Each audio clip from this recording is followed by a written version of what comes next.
La vraie vie de Adeline Dieudonné. À la maison, il y avait 4 chambres. La mienne, celle de mon petit frère Gilles, celle de mes parents et celle des cadavres. Des daguets, des sangliers, des cerfs, et puis des têtes d'antilopes de toutes les sortes et de toutes les tailles, des springboks, impalas, des gnous, des oryx, des cobus. Quelques zèbres amputés du corps. Sur une estrade, un lion entier, les crocs serrés autour du cou d'une petite gazelle.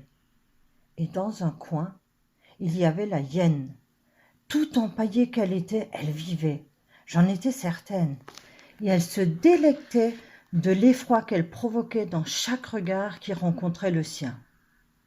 Au mur, dans des cadres, mon père posait, fier, son fusil à la main, sur des animaux morts. Il avait toujours la même pose, un pied sur la bête, un poing sur la hanche et l'autre main qui brandissait l'arme en signe de victoire.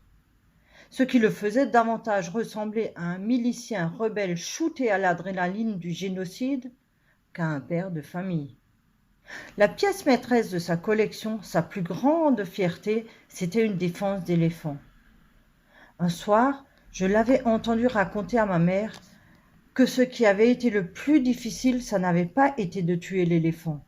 Non, tuer la bête était aussi simple que d'abattre une vache dans un couloir de métro. La vraie difficulté avait consisté à entrer en contact avec les braconniers et à échapper à la surveillance des gardes-chasse. Et puis, prélever les défenses sur la carcasse encore chaude. C'était une sacrée boucherie. Tout ça lui avait coûté une petite fortune. Je crois que c'est pour ça qu'il était si fier de son trophée.